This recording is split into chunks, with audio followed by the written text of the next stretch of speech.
Muy buenos días, qué gusto en recibirlos con las primeras noticias de TV Ciudad en esta jornada de lunes con 13 grados de temperatura a esta hora. Tenemos, bueno, antes que nada, saludo cordial a quienes nos siguen por Uniradio, la radio de la Universidad de la República, 107.7 de FM, por señal abierta, 6.1 por YouTube y por tvciudad.ui. Vamos a repasar rápidamente el pronóstico de meteorología para las próximas horas, que les advierto que está un poquito fresco de más para esta jornada. La máxima de hoy va a ser de 20 grados aquí en el área metropolitana. El cielo estará nuboso con periodos de soleado. ¿Qué pasará mañana martes 22 de abril? 10 y 22 las temperaturas extremas previstas por meteorología. El cielo estará nuboso, periodos de claro, pero sin precipitaciones a la vista. El miércoles 23 de abril, 14 y 22, relativamente fresca toda la semana, por lo menos así arranca. Luego de esta semana de turismo, pero ya el cielo estará cubierto y nuboso para el miércoles. Tenemos muchos temas para compartir con ustedes hasta las 9 de la mañana. Uno de ellos tiene que ver con una noticia que se conoció en esta madrugada porque, bueno, falleció el Papa Francisco, el argentino Jorge Bergoglio.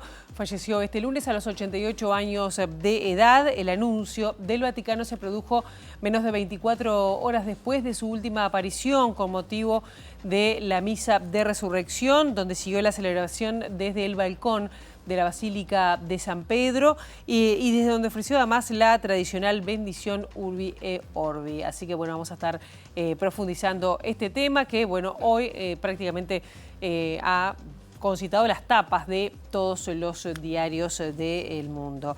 Vamos a hablar también de temas de política porque este martes 22, es decir, mañana, el presidente de la República, Yamandú Orsi, anunciará el reemplazo de Cecilia Cairo al frente del Ministerio de Vivienda, luego de analizar en Consejo de Ministros lo que ha sido la primera crisis política de su gabinete tras la renuncia de Cairo. También vamos a estar hablando de la nueva aparición, reitero, a la vida pública del expresidente de la República, Luis Lacalle Pou, que inicia esta semana su retorno a la actividad partidaria. El martes será recibido por el directorio del Partido Nacional y además se va a presentar como asesor del Centro de Estudios para el Desarrollo. Esto será también el jueves en esta semana. También vamos a comentar un hecho que ocurrió en el departamento de Canelones, donde se conoció que fue vandalizado con una cruz esvástica el memorial del maestro Julio Castro, ubicado en la localidad de Salinas, en el balneario Salinas, y las organizaciones sociales de la zona reclaman que la Fiscalía debe actuar de oficio ante esta vandalización. También vamos a estar sobre las 8:30 de la mañana recibiendo a la candidata, a una de las tres candidatas que el Frente Amplio presenta en el departamento de San José, completando así un panorama con visión metropolitana que hemos tenido en este noticiero. María Noel Battaglino va a estar con nosotros 8:30. Bueno, sobre cómo es la visión sobre San José, que, bueno, plantean seriamente disputarle al Partido Nacional la candidatura a la intendencia de ese departamento tras haber logrado mayoría en octubre y mayoría en el balotaje. Bueno, María Noel Battaglino va a estar con nosotros 8:30 de la mañana. Ahora, con datos del Centro de Gestión de Movilidad, vamos a abrir la ventana hacia las calles de Montevideo para, bueno, contarles por dónde se puede circular, por dónde no. @IMTránsito, @MBTransporte para seguir en tiempo real cualquier cambio en la circulación. Pero les adelantamos algunos cortes que están programados allí, con el sol saliendo e iluminando las calles de Montevideo. Herrero y Espinosa entre Millán y Ramón Estomba. El corte será hasta el 22, es decir, hasta mañana, por trabajos de saneamiento. Fernando Otorgués entre Venancio Benavides y Joaquín Suárez. El corte se va a extender hasta el 25 por tareas de saneamiento. Y también va a estar cortado Vázquez entre 18 de julio y Colonia hasta el 25 de abril por trabajos de saneamiento. Y como les decíamos esta mañana, bueno, todos recibimos la noticia del fallecimiento del Papa Francisco, Jorge Bergoglio. Se conoció a las 7:35 de la mañana, hora de Roma. Serían aproximadamente las 2:35 de nuestro país. El anuncio fue realizado por el cardenal Kevin Joseph Farrell, Camarlengo, de la Santa Iglesia Romana, que bueno, dijo que algunas palabras respecto a la figura del Papa Francisco. Antes recordarles que Jorge Bergoglio, antes de ser electo Papa, el primer americano, que además fue jesuita argentino, de 76 años de edad, arzobispo de Buenos Aires, en el momento de ser electo Papa en el cónclave, nació en Buenos Aires en una familia de emigrantes piamonteses. Bueno, tenían gran expectativa respecto a la tarea que iba a llevar adelante Jorge Bergoglio, pero vamos a escuchar las palabras de Joseph Farrell cuando dio la noticia de la muerte del Papa Francisco. Con profondo dolore devo annunciare la morte del nostro Santo Padre Francesco. Así anunciaba en un videomensaje el cardenal Kevin Joseph Farrell la muerte del Papa Francisco. La hora de fallecimiento, las 7:35 hora local. Francisco no había participado en ninguno de los ritos de la Semana Santa debido a su recuperación tras haber pasado 38 días en el hospital por una neumonía bilateral. Sin embargo, este domingo sorprendió en la plaza de San Pedro al salir al balcón de la logia central de la fachada de la basílica para la bendición Urbi et Orbi.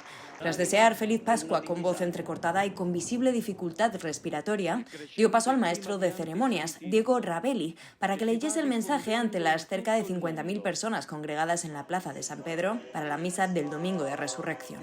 En el discurso, el Papa incidió en la importancia del desarme para lograr la paz y tras finalizar el acto recorrió la plaza de San Pedro en papamóvil durante varios minutos e incluso detuvo el vehículo para bendecir a algunos niños, pero se le notó muy ausente y con dificultad en los movimientos. Durante la mañana recibió a Vance, el vicepresidente de Estados Unidos, en su residencia de Casa Santa Marta para un breve saludo e intercambiar una felicitación por la Pascua. Ya el arzobispo de Montevideo anunció que el miércoles habrá una misa en honor a Jorge Bergoglio aquí en Montevideo. Vamos con otros temas y hablemos de política porque este martes está convocado el segundo Consejo de Ministros de la administración de Yamandu Orsi, que será el primero tras la renuncia presentada por la ministra de Vivienda, Cecilia Cairo, a su cargo. Los temas ya estaban fijados de antemano, pero la salida abrupta de Cecilia Cairo del gabinete determinará que la primera crisis política de este gobierno también sea analizada en el segundo Consejo de Ministros de la administración de Yamandu Orsi. En ese ámbito se podría oficializar lo anticipado el viernes por MD Noticias acerca de que la actual directora nacional de Integración Social y Urbana del Ministerio de Vivienda y Ordenamiento Territorial, Tamara Paseiro, sería la sustituta de Cairo. Paseiro también pertenece al MPP y ocupó cargos en ese mismo ministerio durante los 15 años anteriores de gobierno frente amplistas, mientras que de 2020 a 2025 fue directora de Políticas Sociales de la Intendencia de Montevideo. Este sábado en Soriano, Orsi no quiso confirmar el nombre, pero sí dijo que se trataría de una mujer. ¿Sucesora? Veremos en estos días, lunes o martes resolveremos. ¿Se lo ha definido todavía? No, todavía no. Hay varios nombres, pero lo resolveremos lunes o martes. Se habla que es una mujer, presidente, ¿puede ser? Puede ser.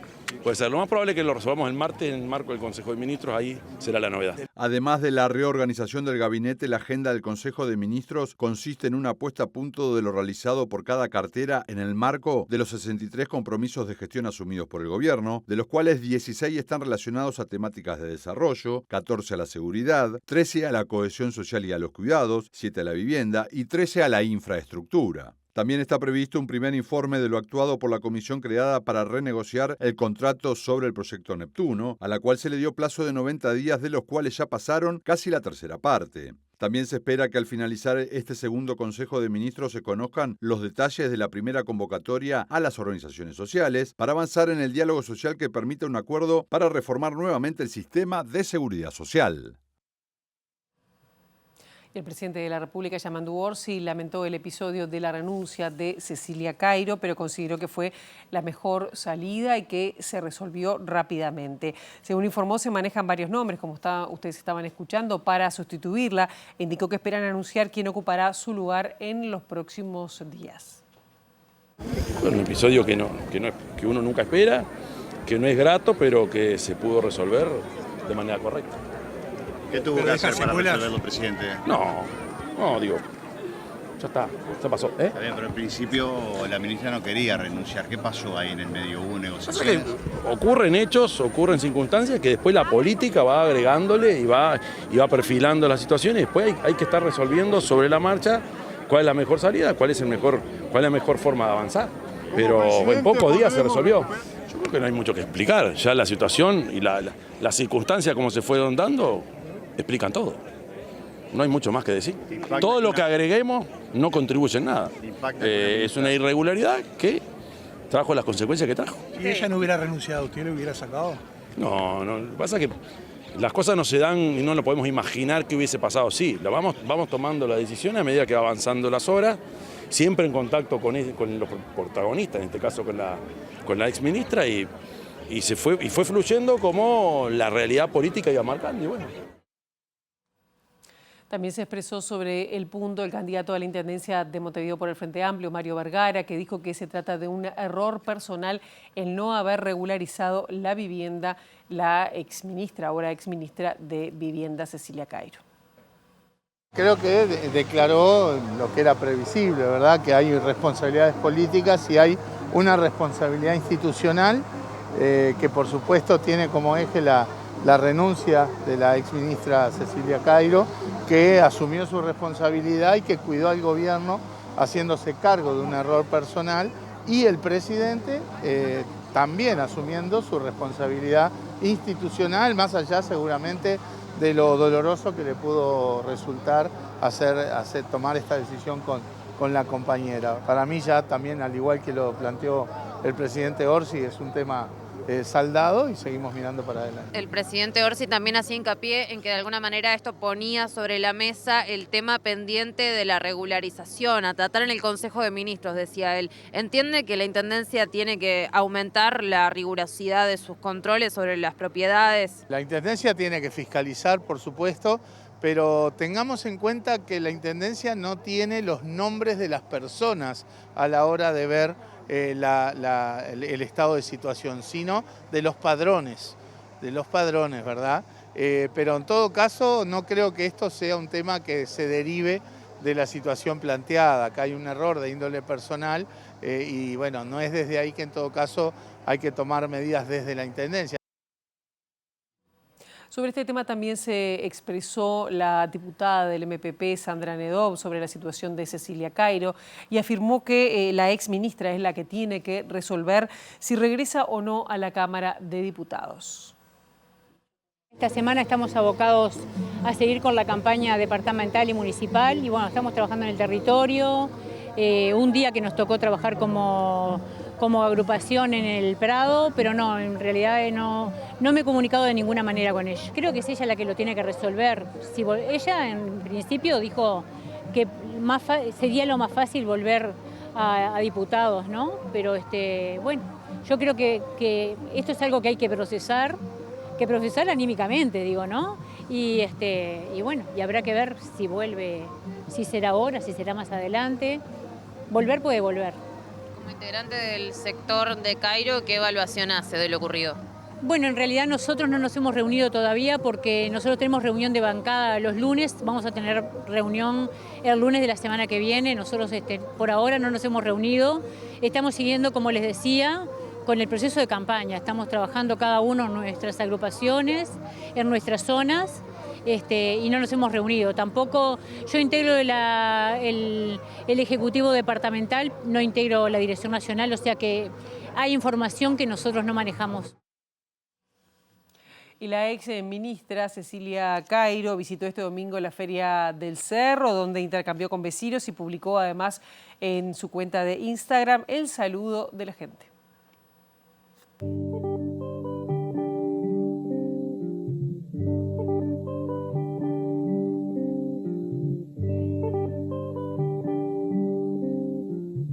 Todo pasa y todo queda, pero lo nuestro es pasar, pasar haciendo caminos, caminos sobre la mar. Nunca perseguí la gloria, ni dejar... Y este martes 22 también marcará la reaparición pública del expresidente de la República, Luis Lacalle Pou, en la política, cuando sea recibido por el directorio de su partido, y todo indica que también va a fijar su posición respecto al caso Cairo. 2 días después, el jueves 24, Lacalle Pou se sumará oficialmente como asesor del Centro de Estudios para el Desarrollo. Si bien no está anunciado en su portal dentro de los próximos eventos, donde solo figura el primer desayuno de análisis de coyuntura 2025 para el martes 22, el jueves 24 el expresidente Luis Lacalle Pou se integrará como asesor de esta usina de pensamiento conservador y liberal. El 30 de noviembre de 2023 había participado de la cena anual que realiza la institución, como presidente de la República, asistiendo junto con integrantes del gobierno y de la coalición multicolor. Creemos en la libertad y que es posible mejorar la vida de los uruguayos con dedicación, compromiso y esfuerzo, dice la presentación web del centro. El CED está dirigido por 2 conocidos técnicos del Partido Nacional, Hernán Bonilla, director de la asesoría macroeconómica durante el gobierno de Lacalle Pou, y Agustín Iturralde, coordinador de la campaña presidencial de Álvaro Delgado. Dentro de su Consejo Académico Nacional cuenta, entre otros, con el director del diario El País, Martín Aguirre, y en el internacional con el economista argentino Alberto Venegas Lynch, referente doctrinario del presidente argentino Javier Milei. 2 días antes de ingresar al CED como asesor, Lacalle Pou será recibido en una sesión especial del Directorio Blanco, convocada por su presidenta Macarena Rubio, para reconocer su trayectoria y gestión al frente del gobierno. La última aparición pública de Lacalle Pou fue el 8 de abril en Buenos Aires, donde participó de una charla en el marco de los 20 años de la Fundación Pensar, junto con su par Mauricio Macri, donde reflexionaron sobre Javier Milei y las medidas económicas de Donald Trump y su impacto global. El presidente de la República, Yamandu Orsi, fue consultado sobre el impacto que puede tener en Uruguay el fin del cepo cambiario en la República Argentina. ¿Ocupa lo de Argentina? ¿Lo que está sucediendo económicamente en la Argentina? Más la preocupación que siempre tenés que tener. Argentina y Brasil te influye. ¿No va a haber impacto con estas últimas medidas, el dólar en Argentina? Veremos, no me quiero aventurar. Tampoco. Vamos a ver cómo ocurre en Argentina. Aparentemente está todo tranquilo, ojalá se recupere. ¿Hay un plan de contingencia en caso de que tengamos una diferencia cambiaria importante como la Argentina? Esta región sufrió mucho la última vez. No tenemos un plan de contingencia. No hay un plan. No, un plan de contingencia. No podemos. Tenés que estar atento. El Ministerio de Economía tiene gente con experiencia. Veremos, tampoco hay que adelantarse. Y cuando quedan 3 semanas para las elecciones departamentales, que serán el domingo 11 de mayo, ningún partido presentó programas de gobierno ante la Corte Electoral en 8 departamentos, incumpliendo la normativa que obliga a hacerlo antes de 30 días de los comicios. El más cumplidor hasta el momento es Asamblea Popular, que lo hizo en 10 de los 12 departamentos que compite, y los menos cumplidores, el Partido Nacional y la Coalición Republicana. El 11 de abril venció el plazo para la presentación obligatoria de los programas de gobierno para poder publicarlos en el portal del organismo y que la ciudadanía acceda a ellos. Así fue comunicado oportunamente junto con el resto del cronograma, siendo el 11 de abril una fecha clave ya que también cerró la inscripción de las hojas de votación y abrió el permiso para iniciar la publicidad electoral. En cuanto al inicio de la publicidad, cumplieron todos, pero no así con lo relativo a difundir sus planes y objetivos de gestión. En Artigas, Cerro Largo, Flores, Río Negro, Rivera, Salto, Tacuarembó y 33, el incumplimiento es total, ya que ningún partido respetó la norma. En tanto, Asamblea Popular es el partido más comprometido con sus programas de gobierno, ya que los presentó para 10 de las 12 intendencias a las que aspira. En el otro extremo está la Coalición Republicana, lema que se utilizará por primera vez por parte de blancos, colorados, cabildantes e independientes para disputar los departamentos con gobiernos del Frente Amplio. Salto y Canelones, además de la capital. No entregó programas en ninguno. En un mismo escalón aparece el Partido Nacional, que va con ese lema a los 16 departamentos restantes. Sin embargo, solo Miguel Abella en Maldonado entregó su plan de trabajo quinquenal. En tanto, el Frente Amplio solo presentó programas en Maldonado, uno por cada una de las 3 candidaturas, y en Rocha, lo mismo con sus 2 candidatos. Mientras que el Partido Colorado lo hizo en Colonia con su candidato único Daniel Palomares, en Florida con Juan Justo Amaro, pero no con Pablo Lanz, y en Durazno cumplió Gabriel Montes de Oca, pero no lo hizo Ana María Junter. Justamente sobre este tema, sobre los programas de gobierno y las personas que aún no definieron su voto, se refirió en las últimas horas el candidato a la Intendencia de Montevideo por el Frente Amplio, Salvador Esqueloto. Dijo que hay que intensificar la campaña pensando en el electorado indeciso y difundir las propuestas del programa. Yo creo que todavía una parte importante del electorado no tiene presente la inminencia del día de las elecciones departamentales y municipales. Yo creo que al frente en este momento nos está faltando instalar un poco más de propuesta y de entusiasmo, buscando alinear los 19 gobiernos departamentales, que es lo que estamos disputando, y todos los gobiernos municipales con el ciclo de cambios que ha empezado en el país. Y para Montevideo es una oportunidad, es realmente una oportunidad de participar de una segunda generación de reformas, de un momento de un nuevo ciclo progresista en el cual Montevideo tiene que proyectarse urbanísticamente hacia el futuro, con más inversión pública, con más inversión privada, con mejor desarrollo cultural, con nuevos espacios públicos y con proyectos urbanos que sean como guía para activar la ciudad hacia el siglo XXI y fundamentalmente a la segunda mitad del siglo XXI. Y seguimos con las elecciones departamentales con una visión nacional, porque en al menos 6 departamentos dirigentes del Partido Colorado también apoyan a las intendencias a candidatos blancos dentro de la coalición republicana o directamente compiten bajo el lema del Partido Nacional. Esto pese a que la declaración final de la Convención Nacional del Partido Colorado, reunida el 15 de marzo, exhortó a no hacerlo.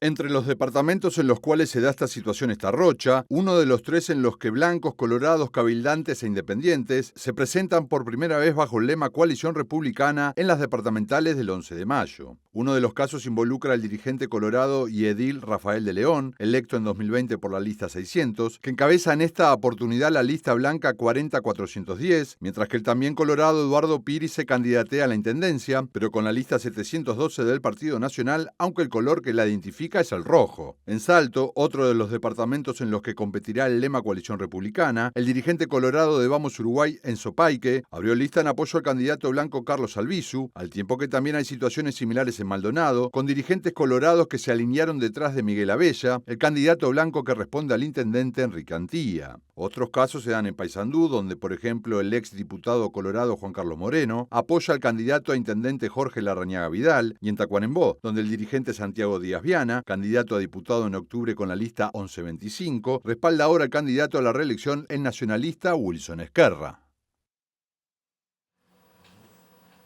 Consultado sobre este tema, el dirigente del Partido Colorado, también dirigente de COFE, Ramiro Tafarnaberry, lamentó la actitud de sus correligionarios. Advirtió que con decisiones de este tipo el partido tiende a desaparecer y comparó la situación actual con los años 1970, cuando sectores del vallismo se unieron al Frente Amplio desde su fundación. Yo creo que es algo que perjudica al partido, a los intereses partidarios, y que dibuja la bandera y la divisa colorada, y eso lleva a es como el último eslabón de una cadena que lo que va a hacer es que se destruya el partido. Yo creo que el final va a ser ese, tristemente, y que el partido debe reconstruirse a otro lugar. Porque como dice Sanguinetti, Sanguinetti argumenta esto de las coaliciones con el bipartidismo fuerte que tuvo el Uruguay durante toda su historia. Pero lo que voy a Sanguinetti es que también surgen terceros movimientos en la historia del Uruguay, como surgió el Frente Amplio. Es un partido que se funda tras el descontento en el Partido Colorado de muchos vallistas que, ante el crecimiento de Pacheco Areco y de fuerzas de derecha, deciden crear el Frente Amplio. Y bueno, el Partido Colorado se tiene que reconstruir como tercer movimiento desde ahí, desde sus bases originarias y vallistas. No puede unirse un partido claramente que está a la derecha de la sociedad, como el Partido Nacional históricamente, que se opuso al voto femenino, se opuso al matrimonio igualitario, se opuso a cualquier legalización de drogas, se opuso a la ley trans, a todo proyecto que sea de vanguardia, se opone el Partido Nacional. El Partido Colorado no puede estar unido a eso porque no representa las bases ideológicas vallistas, no representan eso. Fue vandalizado el monumento a Julio Castro en el balneario de Salinas. La placa, que forma parte del circuito de la memoria de este balneario, fue intervenida con una esvástica.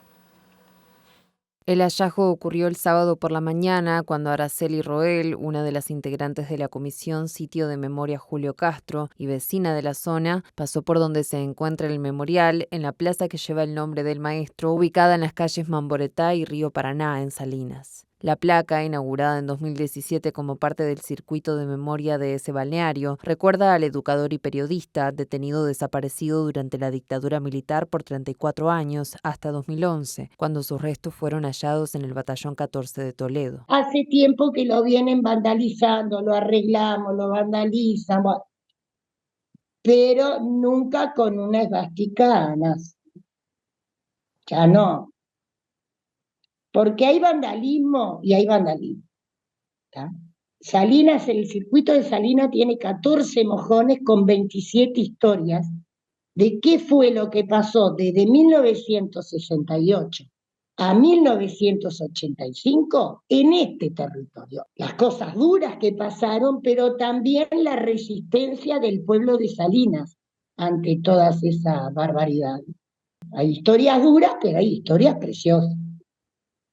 Entonces, historias preciosas de resistencia, de cómo se ayudaban los vecinos y las vecinas, aunque no pensaran políticamente igual. En los circuitos de la memoria, que está la historia contada en un muro todo de cemento, ¿viste? Vienen los artistas callejeros, los grafiteros, y te pintan el muro, pero las historias no las tocan. ADEMO Montevideo también sacó un comunicado conociendo además de la necesidad de que se conozca, que los escolares conozcan lo que pasó en la dictadura. Vamos a otros temas y les contamos que este lunes se va a realizar un acto en memoria de las muchachas de Abril, a 51 años del asesinato de Diana Maidanek, Laura Rayo y Silvia Reyes, conocidas como las muchachas de Abril. Es organizado por la comisión respectiva y por la Asociación de Expresas y Presos Políticos, Crisol. El homenaje va a tener lugar en la calle Mariano Soler, a la altura del 3098 bis, sitio donde fueron asesinadas por un operativo conjunto de las Fuerzas Armadas y la Policía en 1974, a 10 meses de consumado el golpe de Estado. En este segundo bloque de MB Noticias estamos recibiendo a María Noel Battaglino, quien es candidata a la Intendencia de San José por el Frente Amplio. Es una de las 3 candidaturas que presenta la Fuerza de Izquierda en un departamento que por primera vez parece que intenta disputarle al Partido Nacional la jefatura departamental. Un gusto, Battaglino, que estés con nosotros aquí en TV Ciudad. Bueno, el gusto es para mí. Te agradezco la oportunidad de tener este espacio para comunicarnos justamente. Bien, y es así que se están planteando que por primera vez están por acceder, recordemos que además se ganó por 10.000 votos, el Frente Amplio superó al Partido Nacional en las elecciones de octubre y ganó en el balotaje también a la coalición republicana. Exacto, sí, venimos, el Frente Amplio departamental viene en un proceso que es, entendemos, desde acumulación de un trabajo permanente en el territorio, de cercanía con la población, y justamente en las elecciones nacionales tuvimos ese buen resultado que obviamente nos abre mucho optimismo para esta elección departamental. Estamos diciendo que pudimos obtener más de 10.000 votos sobre el Partido Nacional en las elecciones de octubre. Luego en el balotaje fueron 700 sobre la coalición. Entonces ese escenario obviamente es de optimismo, sabiendo que conocemos por supuesto la realidad departamental y los cambios que se producen en la ciudadanía, ¿no? A la hora de tomar las decisiones en una elección nacional y en una departamental, que hay cambios que ya hemos tenido en otras elecciones nacionales también, hemos ganado, pero no con este margen de votos. María Noel, te corto un minuto porque vamos a tomar contacto con nuestra compañera Juliana Perdomo, que está allí en el Arzobispado de Montevideo, ante declaraciones que va a hacer el arzobispo Daniel Sturla. Adelante y bienvenida, Juliana. Sí, exacto, Pilar. Buenos días para todos. En estos momentos va a dar un mensaje a la población Daniel Sturla tras la noticia que informábamos esta mañana del fallecimiento del Papa Francisco. Buenos días. Bueno, entristecido por la noticia de la muerte del Papa Francisco. Ayer a las 7 de la mañana yo estaba mirando la bendición Urbi et Orbi, que es propia del Papa el día de Pascua, y uno lo veía obviamente muy deteriorado, pero también con la fuerza y las ganas de seguir adelante. El Señor lo llamó, nosotros esto lo vivimos Desde nuestra fe es lunes de Pascua, que para los cristianos toda esta semana se celebra lo que se llama la octava de Pascua, es decir, cada día es Pascua. O sea, podemos decir que el Señor resucitado lo ha llamado así para darle el premio eterno.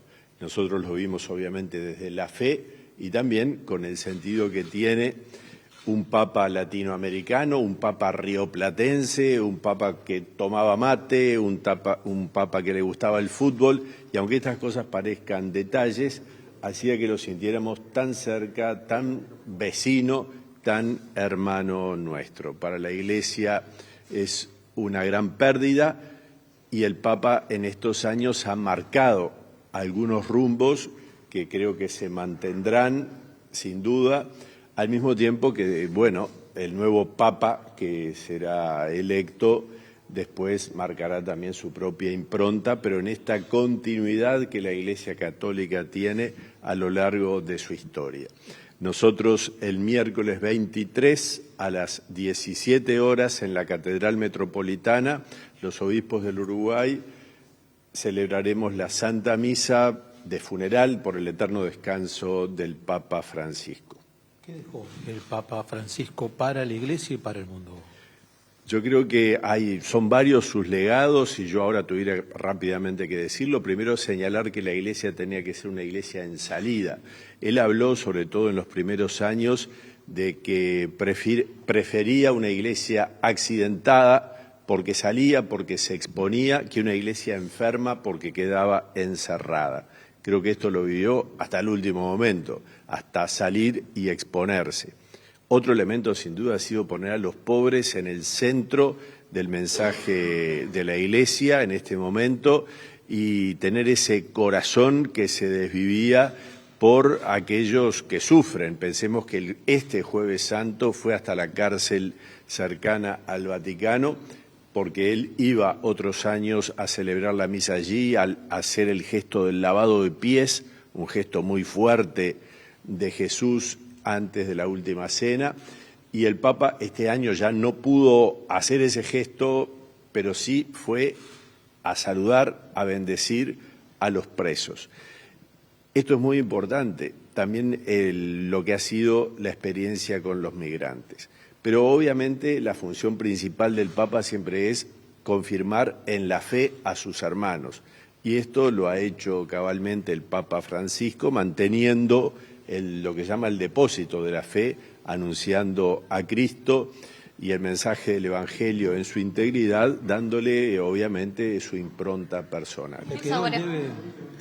Yo viajaré a Roma, Dios mediante, el jueves. Yo hoy me iba de peregrinación a Tierra Santa, así que obviamente eso fue suspendido y viajaré a Roma el jueves seguramente. ¿Tiene un sabor amargo porque no pudo llegar y concretar su visita a Uruguay?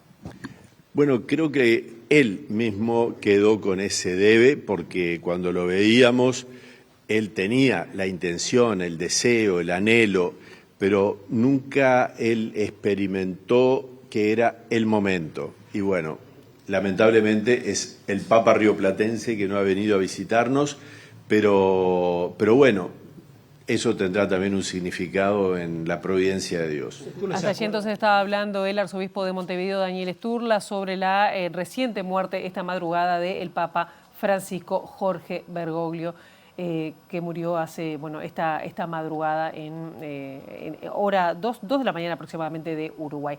Nosotros retomamos la entrevista con María Noel Battaglino, candidata, como decíamos, a la Intendencia de San José por el Frente Amplio, una de las 3 candidaturas que está, junto con Federico Diana y Ofelia Umpierres, que completan las 3 candidaturas que se presentan en San José por el Frente Amplio. ¿Cuáles son los problemas o las propuestas que tiene el Frente Amplio de cara a estas elecciones del 11 de mayo?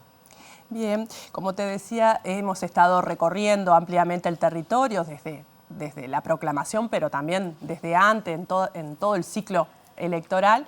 Y bueno, las necesidades son bien diversas según el territorio que tiene eso, ¿no? De la heterogeneidad de cada lugar. Hay reclamos que son básicos y bastante comunes, como lo que es las funciones que clásicamente se le asigna a un gobierno departamental. Me estoy refiriendo a lo que tiene que ver con calles, a lo que tiene que ver con caminería rural, a lo que tiene que ver con iluminación y la gestión de residuos. Esos temas con distinta intensidad están presentes a lo largo de todo el departamento, pero hay lugares como Ciudad del Plata particularmente donde hay un debe muy importante en lo que es el desarrollo urbano de esa ciudad, la posibilidad de acceder a calles en situación de buena circulación, transitables, con iluminación adecuada, que también eso tiene una fundamental importancia, lo que es la seguridad del lugar, el desarrollo de servicios. Nos están pidiendo hasta que la situación en que están las cunetas, los desagües, bueno, todo esos servicios allí. No existe veredas, eso lamentablemente en Ciudad del Plata es muy marcado, como también en otras localidades, como en Libertad, es un reclamo permanente el estado de que están las veredas o que no existen directamente, con los riesgos que implica para la población para transitar. También hemos tenido ese tipo de reclamos en localidades más pequeñas como Esilda Polié. ¿Y qué pasa, por ejemplo, con temas como Arasatí, que también es un tema que ha dividido, que ha sido planteado a la Intendencia, que si bien no es la que va a resolver, ahora el tema lo está tratando a nivel de las más altas esferas del Poder Ejecutivo? También San José tiene algo que decir porque está allí. Claro que tenemos que decir, y es un reclamo que nosotros hemos hecho a la gestión de pasada, digamos, de la Intendencia, donde no hubo un compromiso de defender nuestras tierras y nuestra gente.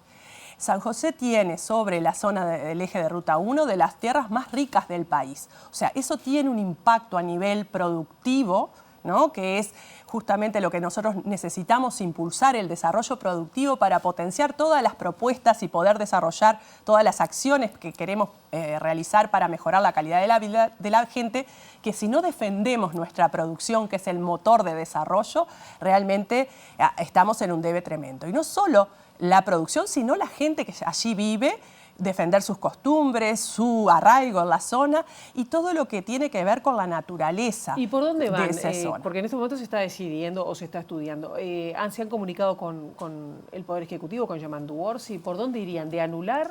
¿De renegociar? ¿De trasladarlo? Bueno, nosotros hemos manifestado desde el Frente Amplio y en lo particular cada candidatura su rechazo al proyecto. Entendemos que no soluciona el problema y que va a generar todo este impacto negativo en la zona, lo hemos manifestado.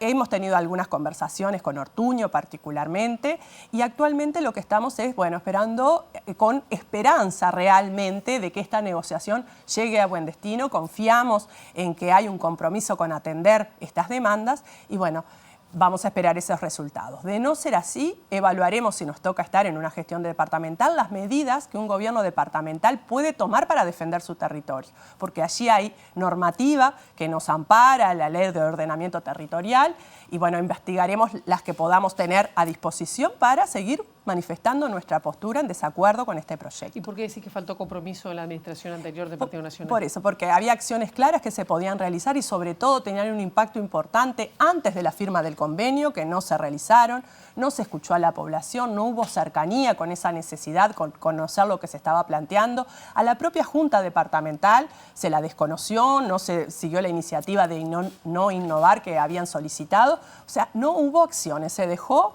transcurrir sin compromiso real y sin defensa comprometida de la tierra y de las y los josefinos. Claro, cuando está el Frente Amplio pensando en disputar esta intendencia, esta administración, ¿cuál es la principal diferencia, digo, para la gente que no es del departamento, la principal diferencia que están proponiendo para acceder a la comuna? Bueno, nosotros decimos que la gestión actual fue una gestión de escritorio.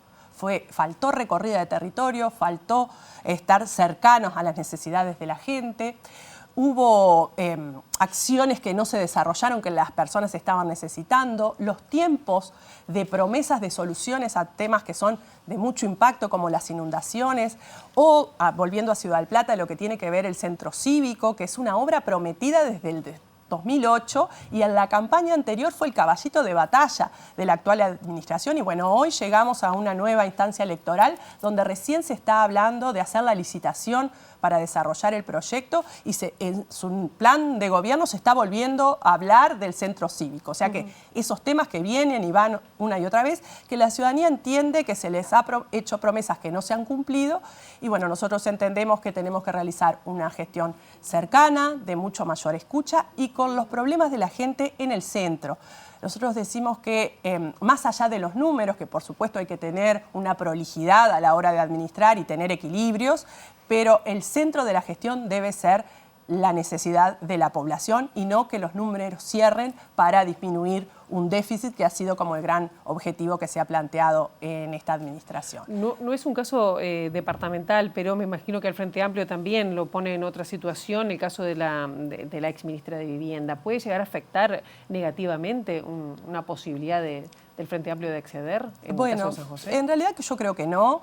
Creo que obviamente fue un error de la ministra haber tenido esta omisión, pero rápidamente eso se solucionó. Ya la ministra ya no es ministra, ya hay una renuncia presentada y aceptada. Yo creo que ese tema está liquidado y, como siempre nos dicen, es una responsabilidad del Gobierno Nacional que ya se resolvió. Nosotros lo que nos comprometemos, sí, es a trabajar codo a codo con el Gobierno Nacional para llevar a nuestro territorio, a San José, desde un gobierno departamental con una misma visión, un modelo de departamento, un desarrollo del país que tenemos un sentido común, en que esas políticas públicas que el Gobierno Nacional plantea lleguen al lado y de la respuesta a cada ciudadano del departamento. Así que ese es el compromiso de un gobierno del Frente Amplio. Bien, y te llevó a otro tema también, porque está el caso Besossi, por lo cual la presidenta actual de la Junta de Transparencia y Ética Pública, Ana Ferraris, dijo que en el interior hay prácticas claramente corruptas que están bastante naturalizadas, como una cultura. Nosotros entendemos que sí, que se ha naturalizado en las prácticas del clientelismo. No es responsabilidad de la población, sino de los que ejercen la política y desarrollan la política, que le han mostrado a la gente que las cosas se resuelven de esa forma. Ahí hay una gran diferencia con lo que nosotros proponemos. Nosotros entendemos que los problemas de la gente se resuelven desde una visión y un enfoque de derechos de la población y no de un favor que te hago para solucionarte tu caso puntual, ¿no? Hay grandes diferencias y bueno, también esto de Besossi demuestra el apoyo que tuvo todos los intendentes e incluso la candidata que va por la reelección fue acompañar a ese compañero, o sea que comparten las lógicas clientelares y las formas de hacer política que tienen en común. Bien, acá estuvo Ana Betabaré, dice que fue a saludarlo, no fue a acompañar en este caso, ¿no? Pero fue con prensa, fue en un grupo, en un colectivo, con otros intendentes. Creo que fue más que una visita personal. Bien, y con respecto, por ejemplo, a un tema que también interesa, que tiene que ver con el área metropolitana, que parece que en principio se había dejado esa mirada metropolitana entre Montevideo, Canelones, San José. ¿Cuáles pensás que, o tienen alguna propuesta ya de trabajar, por ejemplo, con el tema transporte, que es un tema central, entre otras cosas, porque también de salud, que de eso tú también entendés bastante que sos Bueno, médica. en todo eso estábamos trabajando, Pilar. La agenda metropolitana para nosotros es fundamental para lograr impulsar a Ciudad del Plata, que como te digo es la gran relegada del departamento y donde tiene que estar una mirada del Frente Amplio con un enfoque muy particular y apoyándonos en el desarrollo de esa agenda metropolitana, sin duda vamos a tener más herramientas para trabajar.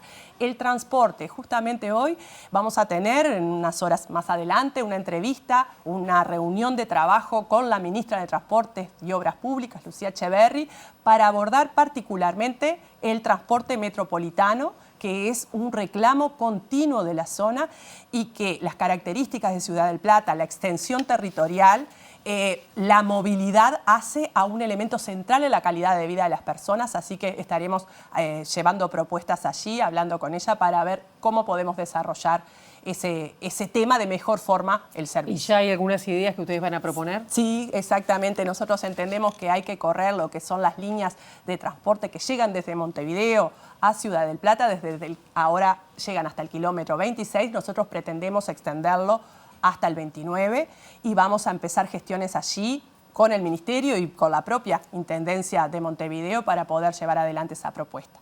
Las frecuencias, que es un tema que le pregunté a Ana Betabaré cuando estuvo, han disminuido, cayeron con la pandemia. Sí. ¿Eso también se va a trabajar, va a ser tema? Sin duda. Se demora más incluso. Se demora más y hay menor frecuencia, eso es una realidad. Nosotros tenemos una población que se moviliza a diario a Montevideo, no solo desde Ciudad del Plata, también desde San José, que indudablemente cambia el tiempo que le consume en la vida de las personas trasladarse. Es un pilar fundamental para lo que nosotros pregonamos, que te decimos es el bienestar de las personas, que es lo que procuramos en forma integral. Y el tiempo dedicado a un traslado, sin duda, es un factor que impacta y mucho en ese bienestar. María Noel Battaglino, muchísimas gracias por estos minutos. Seguramente seguiremos hablando, vamos a ver cómo se sigue desarrollando la campaña y luego de los resultados también. Bueno, gracias a ti, Pilar, y bueno, estaremos en esta recta final haciendo el trabajo con aceleración a fondo, como decimos, y esperemos que la ciudadanía nos acompañe, nos dé la oportunidad de poder gobernar San José, ya que no hemos tenido esa posibilidad. Nosotros decimos, pedimos el voto prestado. En las próximas elecciones nos evaluarán y dirán si pudimos cumplir lo que prometimos o no, y allí tendrán la oportunidad de sancionarnos con su voto si no lo hicimos. ¿Presentaron programa? Porque hay unos cuantos departamentos que no presentaron programa a la Corte Electoral. Nosotros el programa tenemos un programa único que en conjunto con Ofelia y Federico ya presentamos a la Corte, pero además trabajamos cada uno en su plan de gobierno, o sea, sus propuestas concretas para desarrollar en el territorio. Muchísimas gracias. Gracias a ti. Bien, nosotros seguimos con otros temas, pero que tienen que ver con Montevideo, también con una mirada departamental, porque bueno, se realizó este domingo la ceremonia de la 98 Semana Criolla, que contó con la participación del intendente de Montevideo, Mauricio Zunino. Estamos cerrando arriba de los 200.000 personas hoy de visitantes. Mañana estaremos teniendo los números finales, pero estamos en 200.000 personas. Eso es un buen número. Está en lo que son las criollas de los últimos años. Hubo alguna con un poco más de número que llegó hasta las 220.000, pero me parece que 200.000 personas por el ruedo es un muy buen número como para poder plantear que esto es una alternativa que pueden visitar muchos montevideanas y montevideanos que quedaron en la ciudad, como este público tanto del resto del país como extranjeros que también se encuentran en Montevideo. El intendente de Montevideo habló de la reglamentación de las criollas que está aprobada y el gobierno dejó en suspenso. La reglamentación está postergada en su aplicación.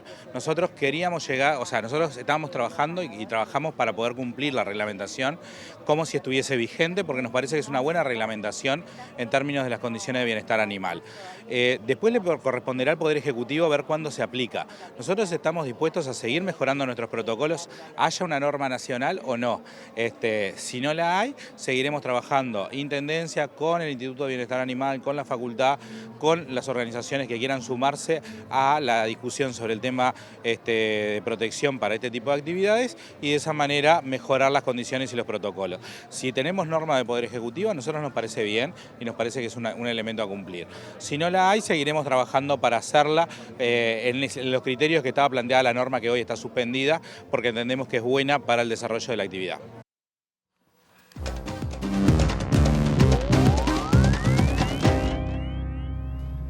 El índice mundial de contenedores de la consultora británica Drewry registró la cancelación del 10% de los viajes en las 7 principales rutas marítimas comerciales y se prevé que la cifra siga creciendo tras la guerra arancelaria declarada por el presidente de Estados Unidos, Donald Trump.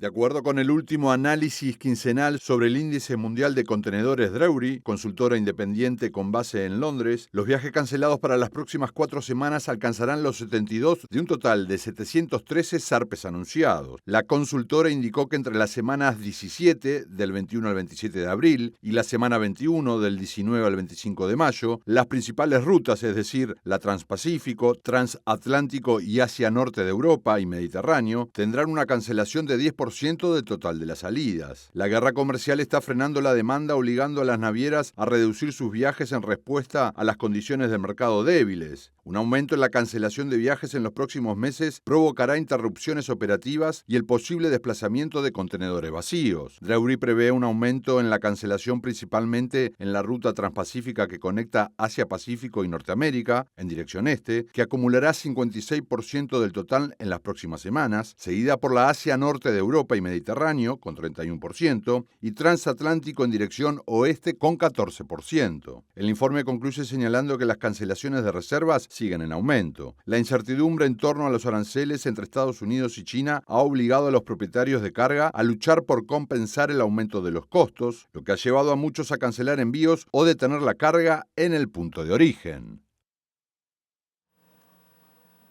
Y nos vamos a Roma, más concretamente a la Plaza San Pedro, donde la gente ya conocida la noticia del fallecimiento del Papa Francisco comienzan a llegar a la plaza, allí frente al Vaticano, a la Basílica, para ver o algún anuncio, expresar las condolencias por la muerte del Papa Francisco, que asumió en el cargo, fue electo en 2013, 12 años al frente de la Iglesia Católica de Roma. Ahí vemos la explanada de la Basílica, allí en la Plaza San Pedro, que de a poquito va llegando gente. Tema que vamos a seguir además cubriendo a lo largo de las distintas ediciones de MBD Noticias. Con esta edición llegamos a su fin, habrá que quedar en compañía de Ciudad Viva. La actualización informativa será a las 13, a las 18:55 y nosotros nos volvemos a reencontrar mañana bien tempranito a las 8 aquí en TV Ciudad. Pasen ustedes muy bien, buena jornada.